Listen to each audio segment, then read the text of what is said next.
Shire. Like it's in England. Yeah, But Shire. but that wouldn't be in Italy, would it?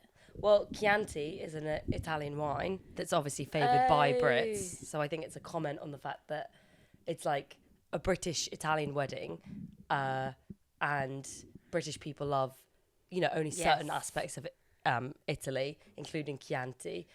So Chianti Shire. But they want it to be a Shire still. Chianti Shire. Yeah, Shire. You got the mother character back. Best character ever. She is a phenomenal actress. Of course they got her back. Of course. Has she been in every series now? Yeah, she's been in every series, and she's able to be it's the most subtle sort of brushing of cuntiness onto any sentence ever. She's able to make even the most sort of mundane observation like a brutal attack on one's character. Oh, she's just amazing. So we both wanted Shiv to have her moment. She's been beaten down. She's been bullied. Yeah. And she finally got it. Roman, who we thought, right, he's on the up. He's on the up, but he's going to ruin it. They were able to puncture his trajectory right at the end in a way that we would never have expected. No, and then Kendall arrives at the wedding. We'll get to that in a minute, but, he's had a Britney moment. This episode has been about completely restructuring and reframing where we thought all of these people were. Because we were discussing before we watched the episode, what's the season been leading up to? This is the penultimate episode. What's going to be the big crescendo? Because there have been so many bottle episodes, like you said. Yes, but I don't think that's a big... I could easily continue to watch it without a crescendo. Mm-hmm. I love the bottle episodes. I love that they have settings which we have never seen before. They're all new. We rarely go back to Waystar now or their homes. Like we've only been once in Logan's home in this whole series. I quite like that. Yeah. And I could happily, but I have heard that there is criticism that, where is it going? What's going to be the climax? But I could happily watch that. I could see this being played out for series and series and series. Absolutely. I think that this episode was the most densely packed in terms of actual content. And both of us made sounds that we've never made sounds before, like watching something. I mean, it was excruciating at points. Every single possible knife that they could stick in, they did. They pulled out all the stops. This has been the showstopper episode. And it's just bleak for everyone. Everyone is bleak. And they're all so fractured as humans. There's something so wrong with all of them. Exactly. So we have in the intro, which I think was really crucial, just to have a little glimpse of Shiv at the flashback of Kendall's birthday party saying, lay off the drugs, Kendall. And Kendall, we see later, and you can see, for the first time, I really thought about addiction in a deeper way because of what we don't see. You see him only coming in at points, and you see little glimpses of him at the party, kind of speaking to dealers and with his girlfriend in the fetal position at the end of the last episode. You kind of have this idea that, okay, he's going to go on this bender. And I think we're seeing him in this episode as in the aftermath of that. But we open with the scene with Kerry saying to Stewie and girl Sandy, daughter Sandy, can he just have 5, which is a power play for Kerry.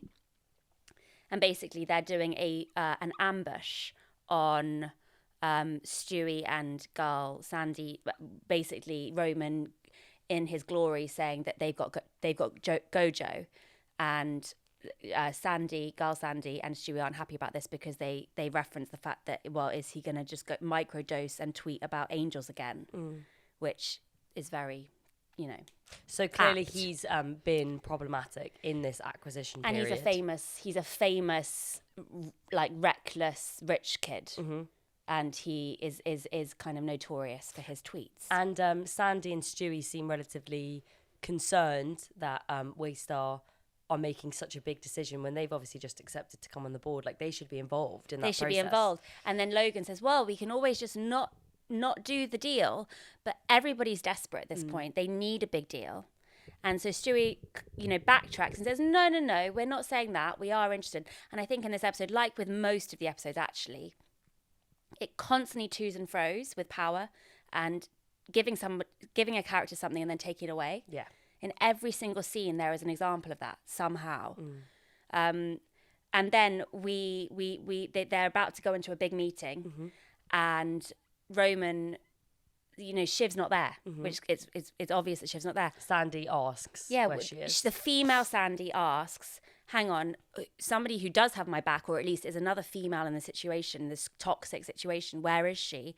And then Roman kind of says, oh, she'll the president might be joining us. Roman makes a joke first, says, oh, no, this is just inner circle. Yeah. Obviously joking, but that's a huge implication that Roman's already thinking about the ways that he's going to be able to push her out. His action plan is that he has been on the up, and all of the work that he's done thus far is going to lead Shiv out and him to the top table. And then we cut to Shiv in bed. We've never seen her bedroom before. Nice bedroom. Bizarre. Very open, all windows. So many windows. Yeah, very, very billionaire Floor feeling. to ceiling windows. Mm-hmm. Very rich. Beige, though. Very beige. Very beige. And then her little dog's on the floor.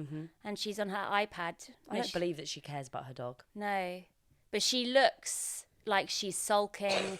She looks depressed. She has the phone call with, is it Roman? And she just looks... No, it's with Tom. It's with Tom. Oh, yeah. Tom's like, you should be here. You should come. And she's like, no, I don't want to. I don't want to. She's being basically a petulant teenager, but she is depressed. And she is obviously going to go to the wedding. Tom suggests that she doesn't go, and Shiv says that she would hear too much about it.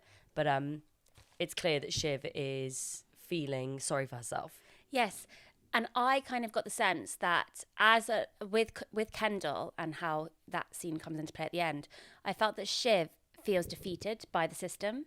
She is starting to get a glimpse of the fact that her future here is always going to be belittled. She's never going to come through and be a leader here, because she's just seen as a silly little woman who needs to have babies soon and be a wife. And then she feels defeated. Yeah, absolutely. And I think Kendall is in the same way, realizes that he can't compete with the machine that is his dad. Yeah. Then they have the conference call. Brilliant conference call where they do like a slow pan. And Frank is addressing the people sitting around the table, but then also the people that aren't present. Shiv, Kendall, and then he makes a reference to the fact that because of the legal complications, Kendall and Logan can't be present. So I think Frank makes an excuse, says that Kendall's sick, and Kendall says, like, no, that's not true. And then it slowly pans out, and you see that Logan is standing right there by the glass door. They must have laughed filming that. Like looming over, because he wants to be able to hear everything that they're saying. And Stewie says, I feel like I'm taking a shit in the Guggenheim. And then female Sandy says that she wants it on the minutes that Logan is watching.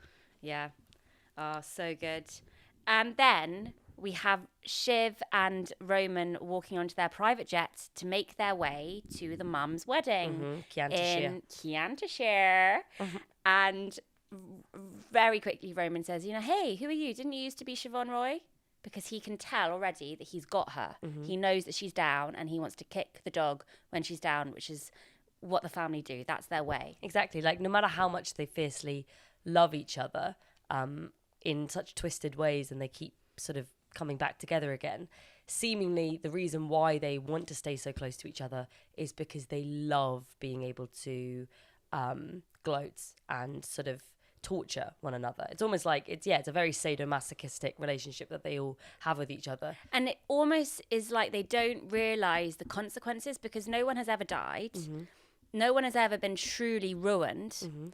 And they're playing with fire. Yeah. I do find it the meanness and the determination to ruin their sibling, whoever that might be. Connor's the only one who's a kind of a bystander here.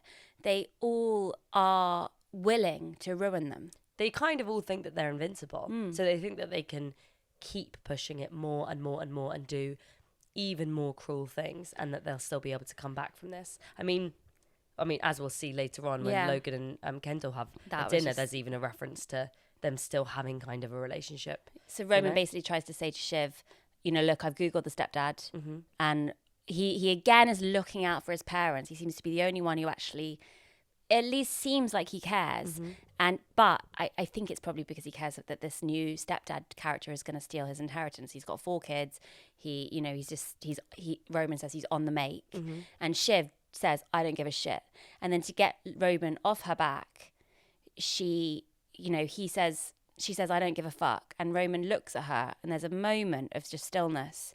And she's like, okay, how can I annoy him right now? Oh, I can talk about sexuality. I can talk about sex. And I can say that our mum is actually just enthralled sexually with this guy and he's got a sugar dick. And Roman immediately gets uncomfortable and it's worked. It's so clever how sex is always used as a tool here. Yeah, exactly, to undermine him.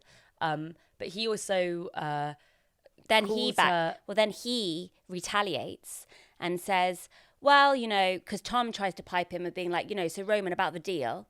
And Roman's like, no, you're not in the deal. You know, you're not involved. And Shiv says, no, but I am actually. And Roman says, well, no, but very soon I can't fire you yet because I'm too scared of you. And, you know, but when I do, actually, I'm going to make you be in the next room and be my sexy little secretary. And he also, earlier on in this scene, calls her a sock puppet girl boss president. Yes. Which is essentially just saying you have no real power. And the only reason why you're in the position that you are is because you're a token woman. Yes. And it's almost like she just lets those insults just wash over her. Yeah. And at the beginning of that scene, as they get onto the jet, we see Roman already there, and he's checking himself in his mirror. Yeah, on his phone. his iPhone. So we see, you know, like you said, he's fluffing up his peacock feathers. Exactly, because he is feeling like things are about to crystallize. And yes.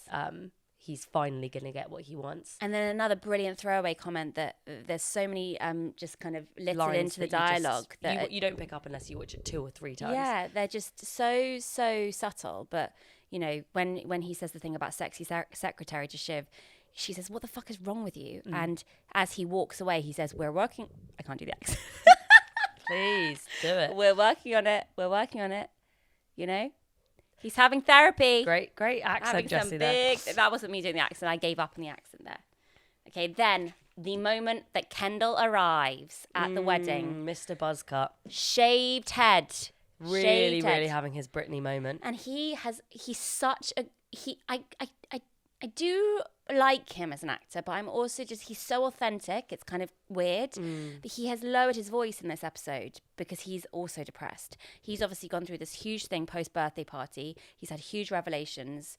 He's at such a low point, and his whole voice throughout the episode is so low. I find it interesting as well that he's got his kids sort of tailing him for the episode. And it's just tragic because in the series, from series 2, we haven't seen them since series 1, series 2.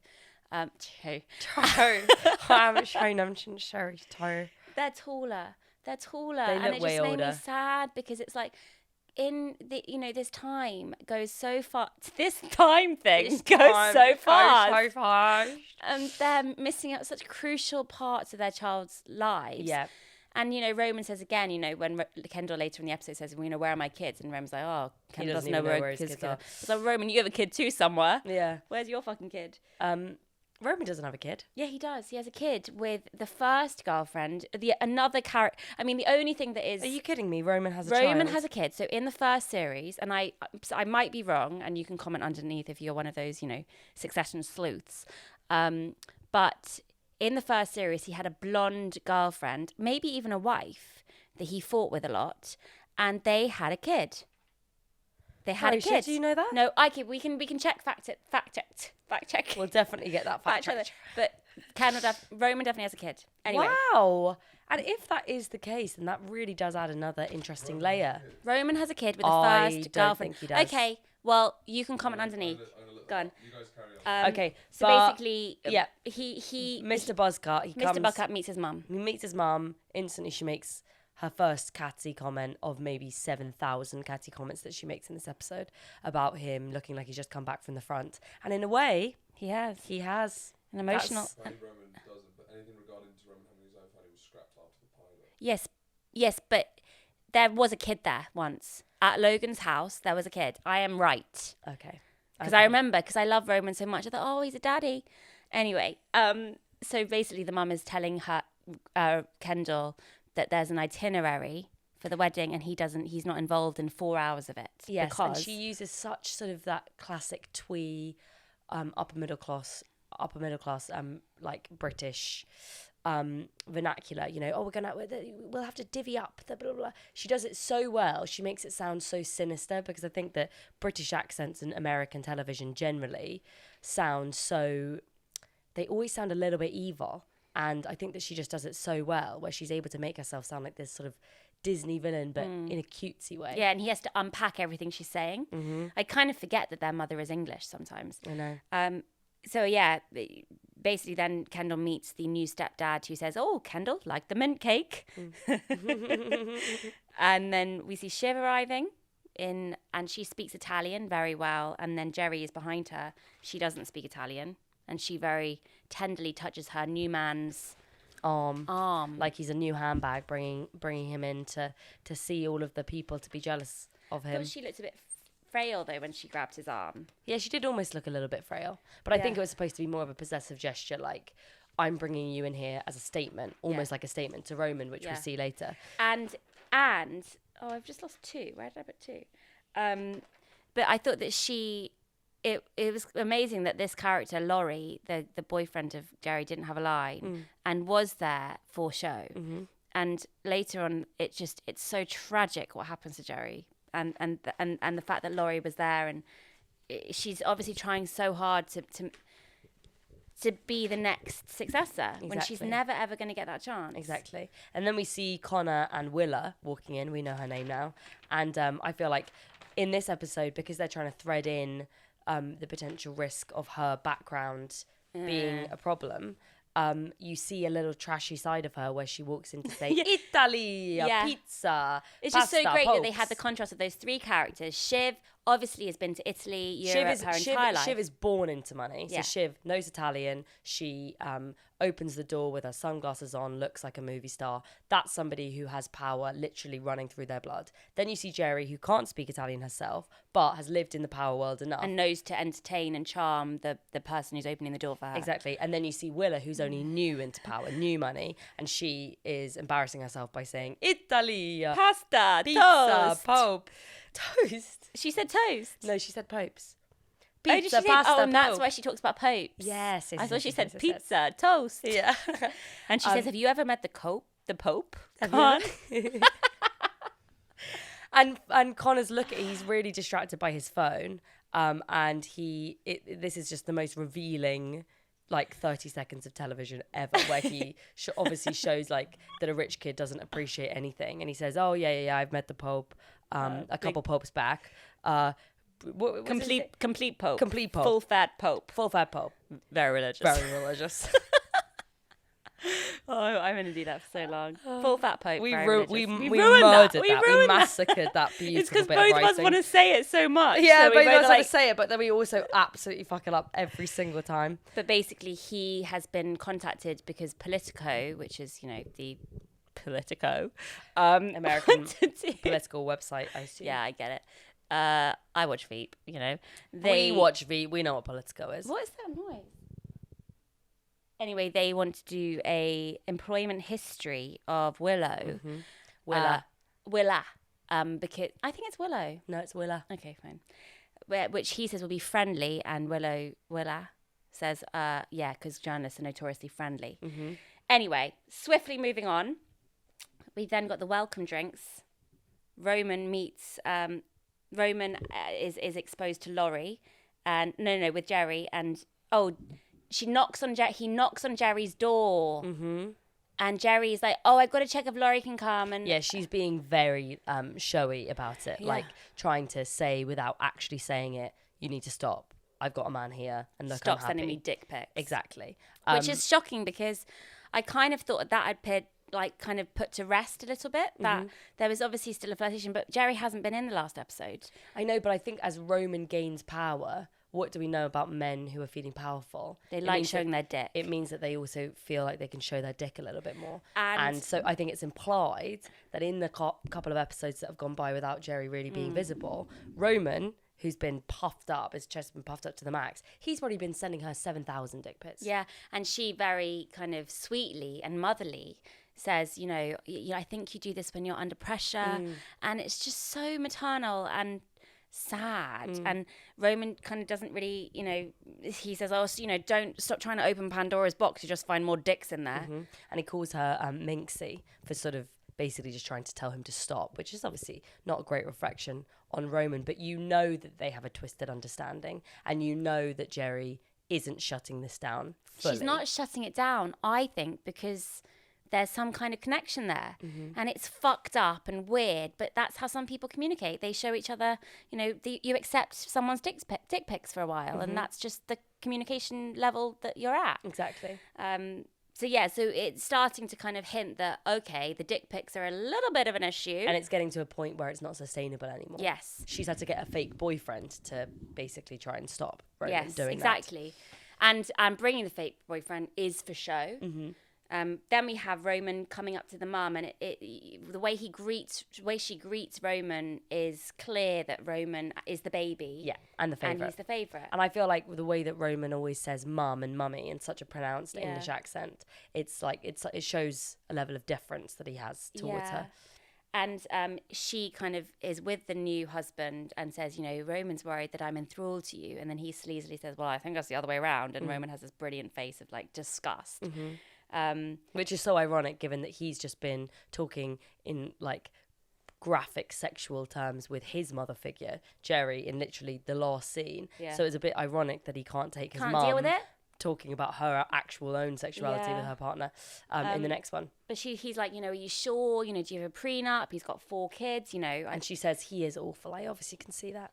but I can't survive on macaroni and memorials. And then walks off. Another great line. Then we have Shiv come over to Roman and say, what else is she going to do? Eat dick and drink champagne? That's maybe her way of coping, basically. So whatever. So she basically doesn't care. And then Kendall is with Darsha. Comfrey, as her character is strangely named. Very strange name. I wonder what it is, what the choices that the writers have made with calling the rich people quite absurd names. But she doesn't necessarily seem like a really, really rich character because she's working. Yeah. But Comfrey... She kind of says, well, he's kind of desperately says, any offers? And she's like, well, no, but there's also a couple of articles, there's a podcast, and they're thinking that maybe they're going to do like a deep dive into Connor and Rose, into Logan's sister. Curse of the Roys. The Curse of the Roys. Yeah. So Rose is mentioned, Connor's mother is mentioned, so those are already 2 big mysteries. Rose being Logan's sort of sister that he has a very strange emotional attachment to. But who died, yeah. Connor's mother, that's never ever been raised before, so that's interesting. And then this boy that was apparently involved in an accident. Did you know about that at your sister's wedding? And Kendall just freezes, completely goes white like a ghost. Yeah, I did know that. You should probably keep tabs on that. That's what he says. Then we see Comfrey go over to Greg, kiss him on the cheek very sweetly. Very sweetly. So they must have been on a few days. Yeah, well, they must have had sex at least. And he thinks, oh, this is nice. And then she immediately gets another text and she has to go and deal with some business. And then Tom and Shiv are like, ooh, Greg. And I found this really strange, this scene, because it's a moment of lightness in this severely dark episode. Yeah. Where Shiv and Tom are playfully bullying Greg and saying, oh, so is she too good? Is she not good enough for you now? Because Greg's very sweetly saying, I don't know if she's got depth. How is that sweet though? Well, because he wants a connection with somebody. He wants to find love, and she's just given him a kiss on the cheek and then fucked off. She's not giving him what he needs. He wants a sweet, nice thing. I disagree. Do you think it was horrible? I think it's about showing the sort of the quick way that a man can turn shallow the second that he's got what he wants. I mean, Tom even says, "Oh, what? So you were dying of thirst, and now you're a mineral water critic." Yeah. Because I think that Greg, no matter how much we think he's the moral character, he's still there. He's still got the flashy watch. He's still got all the, the perks of being rich. And then when Shiv says, actually just use her then as a for the date ladder, and he's never even heard that before. And he's like, oh, yeah. He's enthralled. I mean, he has given up all hopes of becoming a moral character, I think. Yeah. He's not going to jail now. He's not going to get in trouble for any of his wrongdoing. He's having a great time fucking loads of people. Exactly. And I think he's now just seen if he can get somebody as attractive as Comfrey, although that is the least attractive name in the world. But he then, can get anyone. Big bombshell next. Jerry, all of them start to kind of panic because a tweet that Maxon has just done, the Gojo head, Alex Skarsgård, has done some questionable tweets saying going to Macau feeling lucky. They all tried to kind of analyze what that means. And then he does another one of just emoticons. I thought this was just so brilliant. The fact that you don't realize what big businesses sometimes have to think about. And they can't monopolize other people's free minds and their choices with social media, which is Alexander Skarsgård's, I mean, Maxon's, point is that, you can't take that away from me. But it's just so funny the fact that they're trying to analyze 3 emoticons. Exactly. Who says that what eggplants? I'm not fluent in eggplant or something like that. I think that Logan does. Oh yeah, Logan says I'm not fluent in negotiating an eggplant. Yeah. Which is just hilarious. But so we have the tweet bombshell, and then we quickly cut to Connor, who is obviously starting to really believe that he can become president. And he says to Willa, I've got to think about, planning. And with the Politico thing, I've got to really think about my future if I'm going to be successful. I've got to plan for success. And she seems excited by this, actually, and says, well, yeah, we could go back underground and we could, that could be romantic. Yeah, you can come and visit me in my apartment. And he implying that there was probably a period of time in their relationship where she did enjoy it. Or is she ashamed? Is she hating this? Is she wanting to go back to her previous life and hide away? And then he does the opposite of what she wants, which is proposing to her in public at not at his mother's wedding, but at a wedding, which is like obviously a huge social faux pas. And for all of her faults, she seems to be relatively like her head is on her shoulders. She knows that that's not an appropriate thing to do to get proposed to at a wedding. It was the first moment in this episode where it was just so cringeworthy to watch. And you saw his face, and then she takes too long, and he's like, I'm just gonna keep smiling. I'm smiling now, like you said, yes. Yeah. Because she's decided that she's going to think about it. She needs to think about it. Oh my gosh. And then we go back to the tweet gate, and Shiv's like, starts to get a bit excited too. She's like, he played you, Rome, he played you. Whereas Roman is being really quite cool and like laid back and saying, no, he just, he had a venti ayahuasca big gulp, he's just like a bit of a wild guy. But maybe he is sort of scrambling underneath the surface. I think he is. And then we have Logan enter. Kendall's told that he has to leave, which is funny. And then we have this moment of Logan arriving with Marsha. We have a quick flash of Kerry in the background. And then the mum comes over to Shiv, Roman, Tom, and they basically bitch about the fact that Logan is fucking Kerry with Marsha here. Exactly. And she says that it's the classic skunk, porcupine and concubine mix, which is a very funny way of saying that. Yeah. And Roman is right. He doesn't give a single solitary fuck. No. And then she says, do you think he's still fucking Marsha? And then the mum character... She says, oh, I hope not. He would... probably keel over. He would probably keel over from the effort, basically making a comment about Marsha's weight, which is just so unnecessary. I don't think it is. I think it's making a comment of the fact that having sex with 2 people as an old man. I don't I think so. Well, Shiv reacts brilliantly with her face. But then Harriet, I keep calling her Harriet, but the mum says, yes, obviously I'll keep this discreet, and then leaves, obviously to tell the entire party. Exactly. And then also not discreet, the husband, Peter, comes up to Logan and basically says, I'd like to get involved with some British government and do some stuff for charity. And Logan, you see him in moments when he's meeting strangers or people for the first time. He is quite charming and has this aura about him of just success, and he's nice to these people. When we see him for the most part each episode of who he fucking is, which is just mean and out for himself and just so clever with how he responds and acts. So when he meets Peter, it's just, that's what he's like at public things. He's very good at it. Exactly. And that's why he's got so far. You would want to go up to him and ask for business advice. Exactly. And yet he's able to then translate or convert everything that was just said in the conversation when he's talking to the people in his inner circle into like just such a kind of cutting. It just and goes ridiculous straight way. through. So he converts what Peter said to him into, he just wants the dipshits in Downing Yeah, Street to make him perfect. into the Lord of Sniffing Seats, which is Great just line. fascinating because that is probably at the core of it exactly what Peter wants. But he would be, it's so embarrassed to know that that's how Logan phrased it. Yeah, but exactly, and it's almost exactly what he says next when he says, "I'm not negotiating via eggplant," when they're trying to analyze Maxon's tweet, because Logan doesn't do bullshit. He gets a yes or a no. You're in or you're out. You're dead to him or you're fucking him.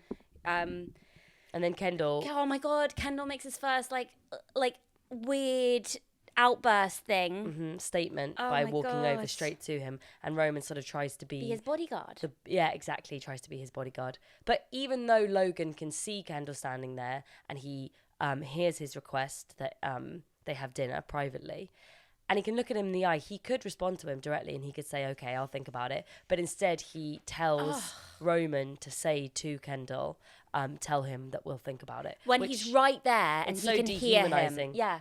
And Kendall looks crushed with that and says, "You prick," as he walks off.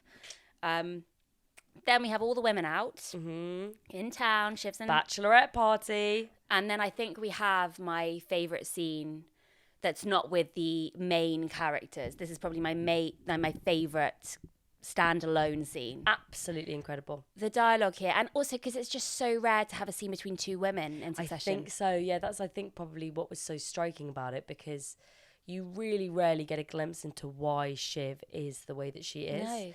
And And you don't. This is probably actually one of the few. I don't know. I can't remember any other scenes between just two women. Do they only talk about? Do they pass the Bechdel test for that scene? Do they mention men? I can't. I don't even pass the Bechdel test, so I don't know. I don't know the requirements for I Bechdel. think that if you were going to talk about technicalities, I don't know if you could actually say that Succession passes the Bechdel test every episode. Well, it fucking slams women left, right, and centre. But I mean, it places women in positions of power too. And what I like about it is that this is the brand of feminism that I believe in myself, which is that women are just as capable of being bad and Yeah. morally sort of questionable as men. Yes, there aren't as many women in Succession, but the women that are there are still fully formed characters. Realistic of what it's like in a And it is truly realistic of what it's like in a toxic workplace. The only other scene between women I can think of is between Gull, Sandy, and Shiv. That's what I was thinking. Yeah, which But was you're brilliant. right. But there are very, Yeah. very few scenes between two women, so that's why this stood out. And we get so much information. We suddenly see Shiv in a completely different light because we understand. We understand And what it must be like to have a mother like that. yeah. And so basically she jokes that, have you met Peter's daughters? They're in interior design or unemployed. And Shiv very quickly gets to the point of, have you got a prenup? Have you got a prenup? And the mum basically says, okay, well, let's just sit down and stop sniping for a second. And for some reason, the mum just lets it all out. Yeah.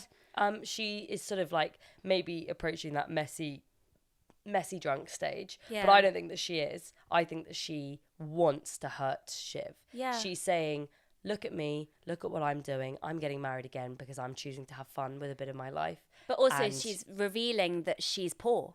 Because, well, not poor, Peter lost his flat in Pimlico. He had a bad luck with the fish or something. So I'm negotiating the contract of my divorce with your father Yeah. so that I can get a certain flat back. And it must be bringing it all up back to the surface. And oh god, Shiv. He says.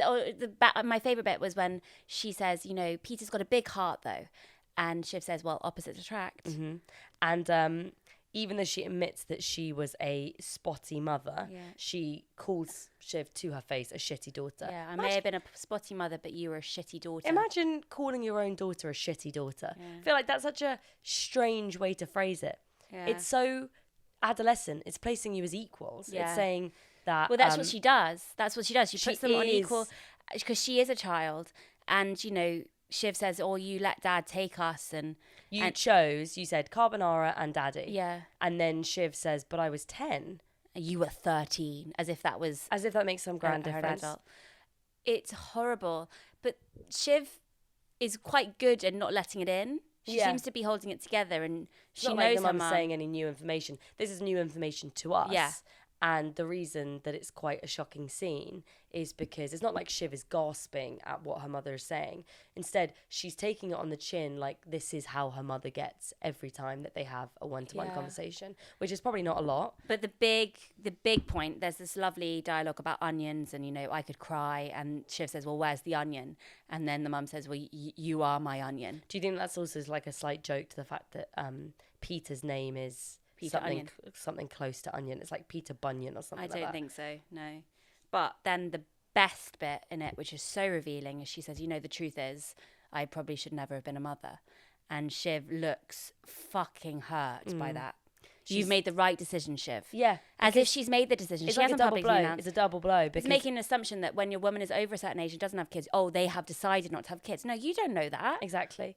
It's a double blow because she's firstly saying that she shouldn't have had children, which is like Horrible saying, to hear as the child. I don't love you enough and you haven't turned out the way that I wanted you to, and probably regretting I'd be somebody's better very off without you. yeah regretting somebody's very existence is like truly one of the nastiest things that you can say, especially casually over a cigarette, but then saying that she Probably should have had dogs. that she should have had dogs, exactly. And Shiv says, instead. well, you could have got a dog. And she says, no, not with your father. He's very good at, he would have only have kicked it to see if it came back. It's all he ever does. Which is what, has been so clear with Logan from in every single episode, how much he just hurts and hurts and hurts to see if they'll come back. Even in business, he likes those who come back after they've been hit. Exactly. But basically assuming that Shiv is not going to have kids is a real condemnation, because Shiv knows that it's true. She probably knows that she's more similar to her mother than she wants to be. I don't know. I think her reaction in a few scenes later actually isn't. I don't think that is. I think that it's again an example of you no matter what, you respond to your parents in the same way you probably responded when you were a child.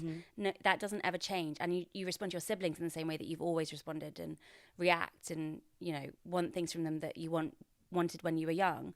And so when in a couple of scenes later, when we see what Shiv does, I think that it's her saying, fuck you, mum. Yeah, fuck she's you. trying to rebel against it. But I think the reason why it would be so hurtful is because Shiv has definitely never revealed to her mum or had a conversation about whether or not she's going to have kids. Yeah. And yet the mum has been able to guess 100% accurately. Yeah. She's been able to look inside of her and be like, I know that you're not up to the task. I know that you don't love your husband enough to do this. Yeah. And how embarrassing that your mum knows the deepest secret about you. I you know. Well, she's just made that assumption that she's like her, which is so egotistical. Mm-hmm. Then we have Jerry and Roman.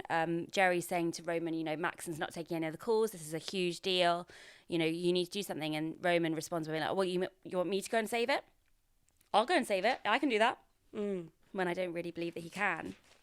I mean, it's a bit convenient that Roman can travel within one day to go and see Matson. It's ridiculous on that, a yeah. speedboat. But I guess maybe if you're all in sort of, Italy. You're in Italy. but Jump on the boat. why was Matson in Italy? No, he was in Sweden, wasn't he? He was in Sweden, and then he must have come to his house in Italy. So then we have the dinner scene between Logan and Kendall, and I'm really staggered that Logan turns up. But he turns up with everybody, and Kendall says, but I thought we were going to do this alone. Kendall is on the back foot here. He's gonna there's something about to happen. And then when he does sit down, and because remember in the previous scene, Roman's like, well, maybe you should wear a stab vest, which is a weird thing for him to say. They're basically trying to imply that Kendall might kill him. But also the fact that Logan makes a comment about his dietary requirements. It's like he doesn't, by not accepting Kendall's offer of dinner, by sort of implying that he's not going to eat, that's showing, you're not my family, I don't want to break bread with you. Yeah, it's weird. It's something that, it's such a formal thing. He's like, I've got my own food. It's so weird. Then they sit down, and Kendall's like, no, I've already arranged the food. I'm doing this. We're trying to have a conversation. They bring over the food.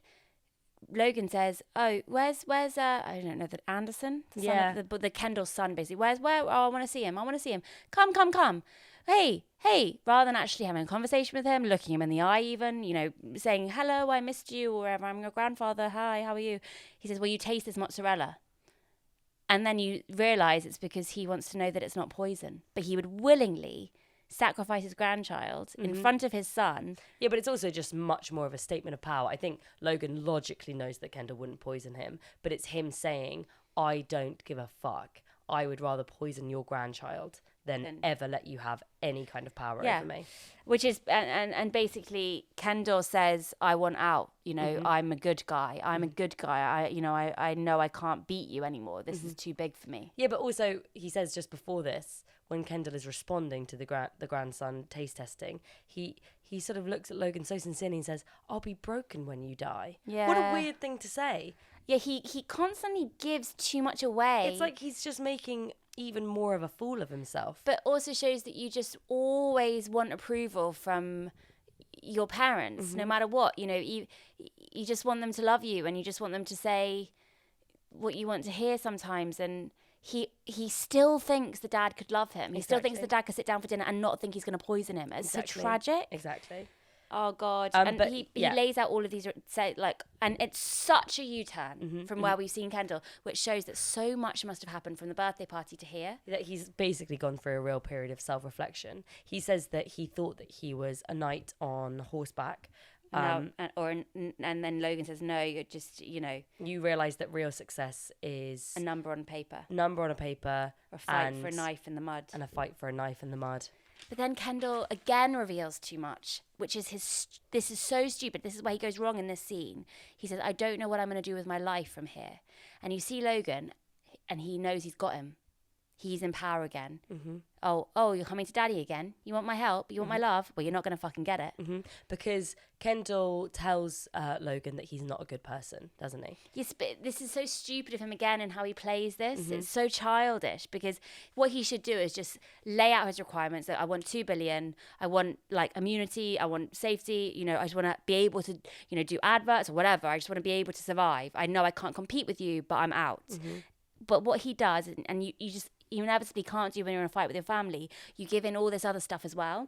Because I think that something that we do when we fight is we hold on to stuff that we've probably been thinking about for a while, or something from the last fight. And the second that you're emotional again, you throw it right back on the table. Yeah, you've got your ammunition ready. And Kendall is so broken by the fact that he was not able to become this successful businessman and take over the company in the way that he thought he would, that anything that he can throw at Logan while he's right there in front of him, calling him a bad man morally, he thinks that is going to have some sort of impact, but it literally does nothing. And also, he says to him, to Logan, you're kind of evil. You think that you've monetized America, and you've monetized all American resentments and of class and race.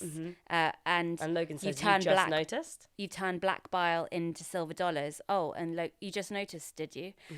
But I found... Which implies you have been complicit in this the whole time, so don't sling that shit at me. And you wanted to be involved. Exactly. But I found actually Logan's responses quite rational and interesting. He, for the first time, given previous episodes, him being an invalid almost, going a bit dotty, he's so lucid in this scene and in control, and says such weighty things that you're like, oh, he is the master of this.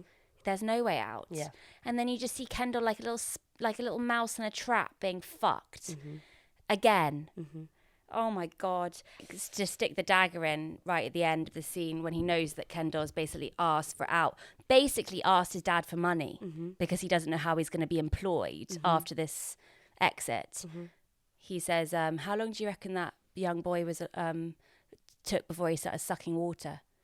And just like that, Kendall is destroyed because he thinks that was a secret that was bedded in. Logan promised him that he was going to cover it up. That they would never mention it again. They would never even mention it again. And it's just kind of, just like that. Yeah.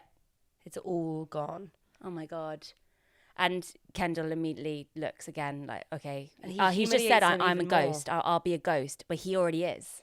He humiliates him even more by sort of asking why he was in the car in the first place. Yeah, were you chasing tail?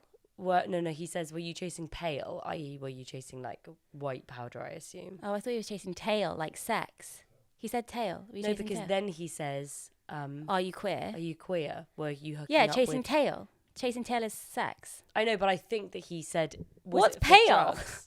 I thought it was pale. No, "Are he you said chasing tail. There isn't such thing as chasing pale. Okay, well, I was like, that's a cool phrase. I'm going to pick that up. He's chasing tail. Are you chasing tail? Are you But- queer? But also, he knows that his son isn't gay, right? So to say to him queer, to use the word queer as well, which is such an old-fashioned, like, offensive term in terms of queer basically is what Logan is using to mean wrong, like fucked up, pathetic, weak. So Yeah. you like it's making even more of a mockery out of him because he is at once putting this awful weight of you've killed someone, but also making it, was it just so that you could get your dick sucked? Yeah. Something like as pathetic as that. But it's because Kendall's just put the dagger into him by saying he's not a good person. Mm-hmm. And Logan's has such integrity about his path to success. Mm-hmm. And I think he is disgusted by his own offspring because they've just got handed it on a plate. And so him now saying all of the stuff about, you know, the boy and are you queer? He ends with, you think you're a better person than me. I cleaned up your shit. And that's true. Exactly. So it's, again, what Kendall should do, or Logan thinks Kendall should have done, is play ball, be the dutiful son, and do whatever his dad wants. But Kendall has run away with the fairies and gone for it. So Kendall hasn't, you know, played up to his side of the bargain either. Yeah, he hasn't lived up to any kind of expectations that Logan had for him. And for the first time, I also thought, hang on a second, yeah. He fucking was complicit in someone dying. And he's just managed to go on as if, you know, have these birthday parties and it made me think, oh, how much is he thinking about it? He must be thinking about it all the time. If you kill someone, you must be thinking about it all the time, even if it's hidden. Well, I mean, drugs and alcoholism and any kind of addiction are an escape, right? So that you can stop thinking about your problems. And I feel like at the birthday party, we actually got a glimpse into Kendall waking up from, I think, basically a bit of a haze that he must have been in. He's basically been escaping this guilt that's probably been on his shoulders for the last few years. And at the birthday party, when he was going to get strung up on the harness and he decided against it and curled up like a fetus at the end, I think that was him waking up to what he's done. And deciding to retreat. And deciding to retreat, shaving off his head, asking for the money. And wanting to be a good person and have some kind of retribution. Just disappear from the family because But he is trying Logan's to like, disappear from what hang he on a did. second. You can't disappear. You can't do what you have to put the work in. You can't just disappear. Yeah. Fuck you. I mean, the fact that Logan even makes a joke before it all gets nasty about, but I made you that offer as a joke. The one Yeah, that that was horrible. That was just a bit of fun, which is something that Shiv repeats in the next few minutes with, oh no, I was just being horrible for fun. That's the way they've been brought up. Exactly. To kick a dog to see if it comes back. Exactly. So Logan leaves Kendall by saying, I cleaned up your mess. You can fuck off, kiddo. Yeah. And then we have Shiv drunkenly going back to Tom. And the first thing she says to him is, let's have a baby. And he is so excited. But then she quickly goes and gets another drink and says, I'm going to blow up Roman. And she's so like pumped up about this. What she actually means when she says, let's have a baby, is I see a future for myself. I can do anything. I can do anything. I can rebel against what my mother thinks, which is that I'm never going to be a mother, i.e. I'm going to have a baby with you. But also, all of my fears that I wasn't good enough to take over this company, they're not true. Everyone's a fuck up and I can make it work, even if it takes 5-10 years. But how does she get to that place of confidence? Because we've just seen her having that awful chat with her mum, and that must be enough to energize her to think, I'm gonna prove her wrong. I'm gonna have a baby, and I'm gonna prove to everyone that I'm the best. I think maybe it's weird. It shows that ego is such a huge. She needs to feel like she's in control. Well, if you wanted to psychoanalyze it, maybe Shiv, she's very smart. Maybe she can see the bitterness and the kind of emptiness of her mum's life, of having to just marry man after man and being this rich wife and having to negotiate her previous divorce contract so that she can get a better thing with her current husband. Maybe Shiv sees inside of that and thinks, I don't want that. I don't want to be that. I don't want to be just some rich woman. I need to be a powerful person. Yeah, but it's so fascinating that she opens with let's have a baby. Because that's what Tom wants to hear. I know, and also I not to be oversimplify it, but I really wanted that too. I want her to come in and I want her to love Tom and I want them to have a baby and I want them to have a nice life. And part of me thinking, oh, but they will that would be so nice for them. Why can't they just have a nice time? Because no one in this series is having a nice time. But then she's like, okay, well, let's do some, let's fuck each other up. Let's do some dirty stuff. And he's like, oh, okay. Because that's Shiv's negotiation tactic. Exactly. She can only communicate through either being horrible or sex. And so she combines both. And comes out with the wildest line, which I didn't expect. Where she's like, you can say anything to me. And he's like, no, you can say anything to me. Yeah, which is just as well. I mean, that's like the classic thing that an awkward person says, which is when they don't actually want to have the responsibility of the sexiness. I mean, you can understand why she's not particularly turned on by him. But then she kind of seems to go glass-eyed and she says, "You're not good enough for me. You're not good enough for me. I don't love you, but you love me, and that's that's what makes you want to come back to me, isn't it? Because you're not good enough for me, and you want me anyway." She says it with such ease, like that's something she's thought inside of her head a million times. Well, no, because she's just put it out. She's just put it out there. That's the truth. And after she delivered that line, I mean, I felt like I wanted to throw up and cry. Well, it was the second fucking. Oh no, the dinner with Logan and Kendall was excruciating. This is excruciating. It's all hell. This episode. And Tom takes it, but before he leans in to kiss her after he sort of accepted this horrible dirty talk, he does hesitate. No, he looks. He looks like he's about to cry, Yeah. but then instead he thinks, well, fuck it, let's just go for it then.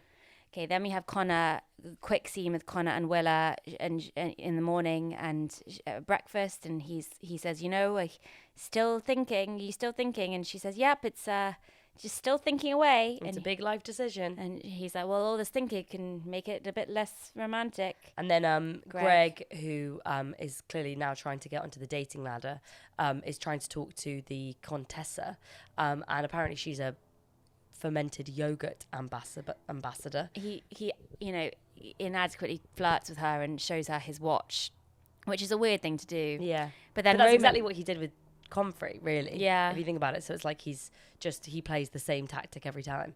It's so stupid of him, and it shows that money is a factor, and it's weird. But then Roman comes out, and he's obviously fucked her. He's already fucked, which is amazing. No. I mean, I don't think that he's fucked her, but clearly, because Roman can't fuck anyone. But I think that he must have started to put the moves in. Right, yeah, he said, back off, she's mine. Oh, I'll be back for dinner. I'm going to go save the world. Weird. And then Greg says, oh, that's my cousin. He's a very rude man. He's very sweet. And then you see the after sort of morning care. after the abuse. Yes, and Tom feels confident enough to raise it to Shiv that was quite spicy pillow talk. That he's still feeling hurt, basically, by what she said. And there's an afterburn, he says. And she does her classic thing where she kind of gets awkward and laughs, and she like turns into like a mean little boy. Well, no, she very cleverly says, hang on, you said that I could say anything. Don't be weird about it now. That's manipulative of you, which isn't true. But then, just massive curveball here. When he asks if she did mean it, when she said about having the baby. I know, but I just totally did not expect her to say this, with her talking now about freezing eggs and, they last for up to 10 years. And, you have to have, well, the main thing is that, I've got to have and what is it? My womb has to be up for it or something. Oh, the host chamber is willing. So she's calling getting pregnant, and the process of that, she's referring to herself as a host chamber. Well, she's talking about having a child. Is she not? Is the host chamber somebody who's going to have the baby? Is she not even going to be pregnant? Maybe there's a chance that she doesn't want to get pregnant herself. Maybe that's what she means by host chamber. So I'm quite staggered that she immediately jumps to freezing the eggs rather than the idea of her actually being pregnant. And I think he's horrified too. And when she says, oh, they can last for up to 10 years, he's just so baffled. Because she's not talking about having a baby in any kind of a way that would connect to being in a relationship, or that motherhood, parenthood. Like, it's about a process, freezing an embryo and then cracking it open when you feel like it. And he says... She raises the point of what would happen if one of them died or one of them got divorced, and he's confused that she would even be thinking about those things. It just becomes something completely not what he thought it would be. Exactly. And then they sit on the edge of this kind of canal, and she says, weirdly, I don't love you, but I do love you. Yeah. And then pretends to push him in. It's just like so fucked up. It's like death by a thousand cuts. Yeah. Like, she's trying to tell him piece by piece that she doesn't give a shit about him, and he's still clinging on. So then we have Roman and Maxon, and he's gone out there to try and save the day. And it's a great scene, actually, because Alexander Skarsgård is obviously just on his own in this amazing house and doesn't know what to do with himself, is sleeping on the floor because he's deep diving into finding the perfect mattress. And he says to Roman, what are you worst at? Or something like that. Yeah, what's Hey, what are you worst at? because he's so bored by all of the successes of his life and his business, and he's mastered the technology world, he knows the formula. The only thing that really interests him now is failure. Yeah. And so he is forensically trying to find people that are also into failure and attracting himself to so many different people. He's kind of doing polyamorous business with getting involved with as many people as possible, almost throwing shit at the wall to see, in enjoyment to see what happens. And Roman comes back after this trip and says, it's out, he's out to Jerry. And Jerry's like, no, but this is bad, as they're going into this meeting, which is now the most stressful scene I have ever watched on TV. Ever. Roman is able to negotiate. He pulls because it he all starts together. the scene basically saying to his dad, look, I don't think it's going to work. Yeah, but he pulls it together. He comes up with a solution. Yeah, exactly. I know. But we start the scene with him, quite feeble. But you see him getting revved up as he's speaking to his dad, performing for his dad, wanting his dad to be impressed with him, and bullshitting, because the truth is, they all want this to work so much. They want the Gojo thing to work out because it's the start of a new streaming thing for them as Waystar. But Roman doesn't know what he's doing. Yeah, but he also is able to actually push through like one of the biggest business decisions that would have been made in the history of what we've seen, which is changing the actual name of the company. Well, no, so they wouldn't change the actual name, but in theory, it would be Gojo Waystar. Gojo Waystar Co.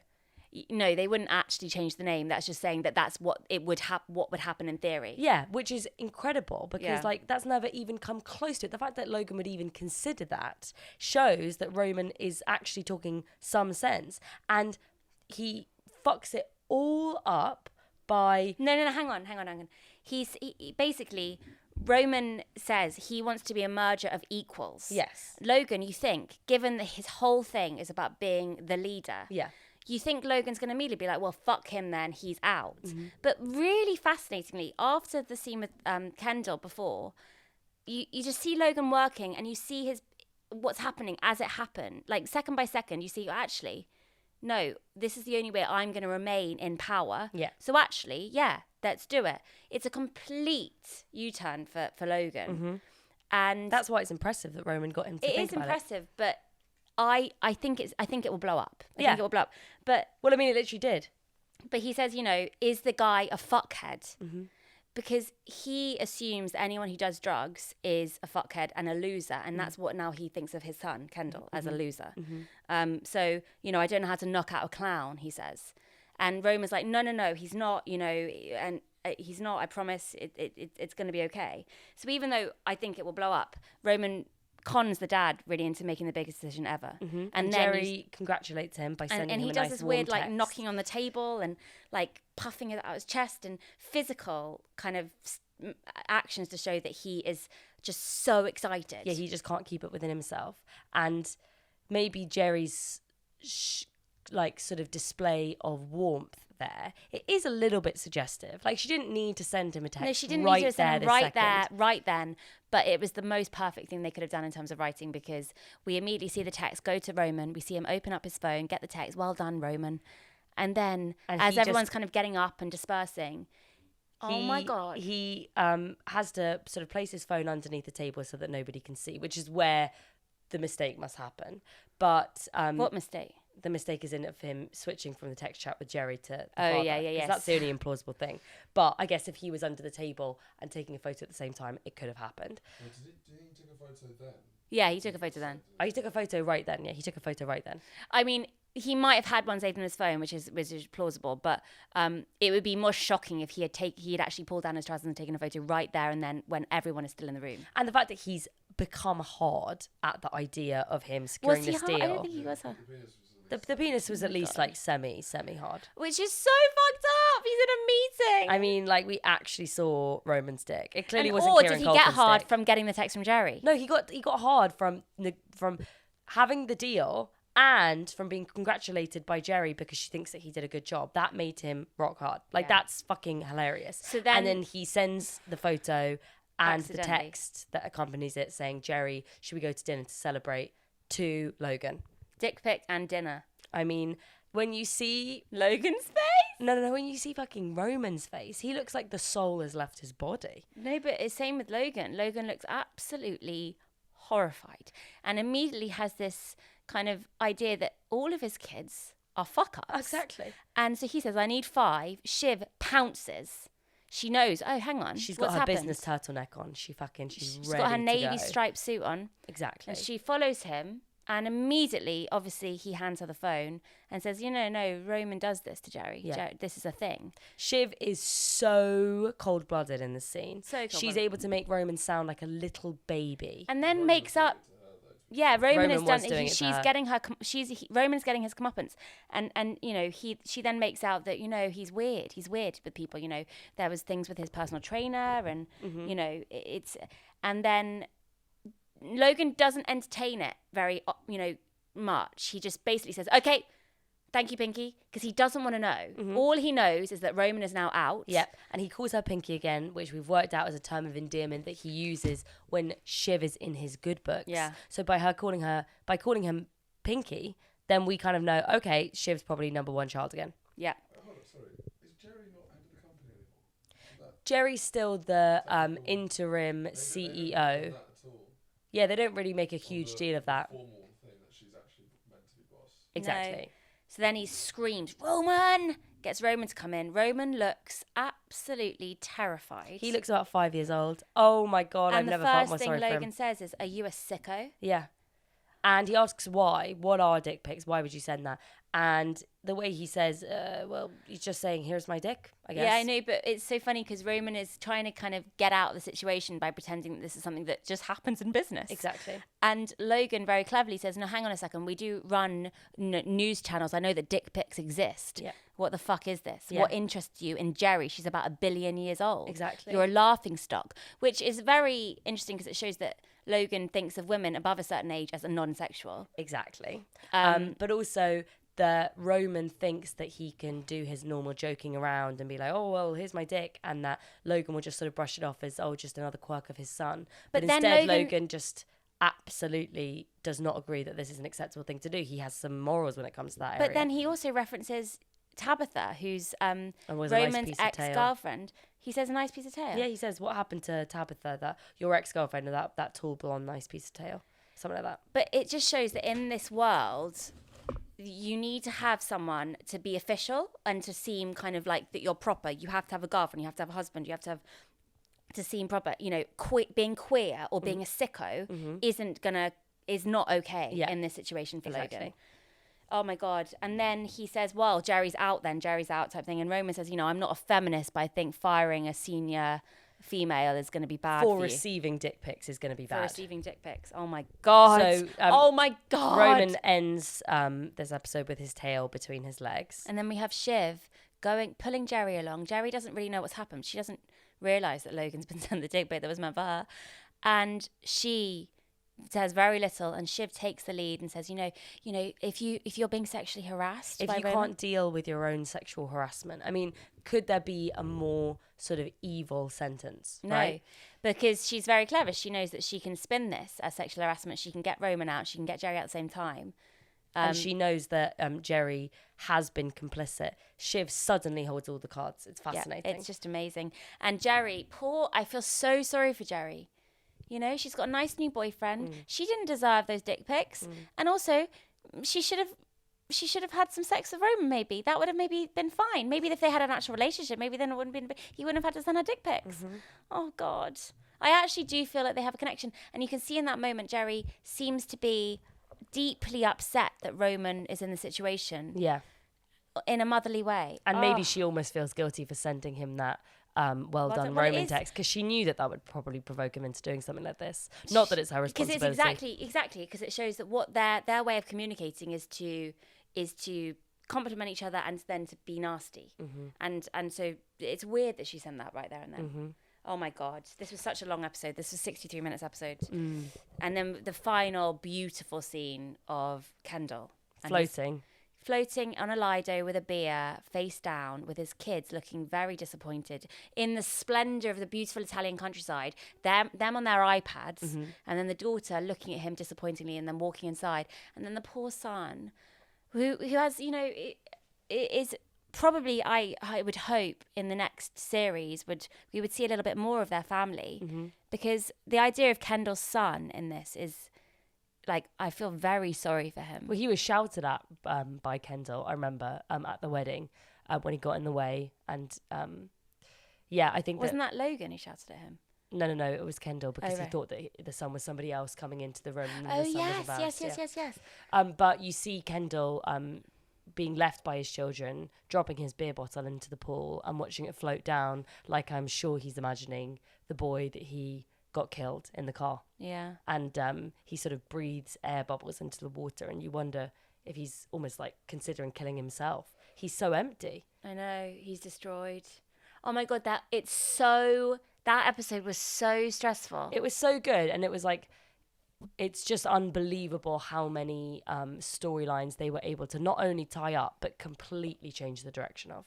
It felt like I would never have been able to predict any of the things that happened, but it makes perfect sense now. But I would just love to know how early on they knew that scene was going to happen with the dick pic. Oh my God, I reckon that was probably a bit of a loss. I mean, no, I don't think so, because I think that's changed everything. Do you think so? That's changed everything. Do you think I reckon that's why that they've was been throwing it yeah, so totally, far in? Totally. Oh my God, maybe you're right. It's thrown everything.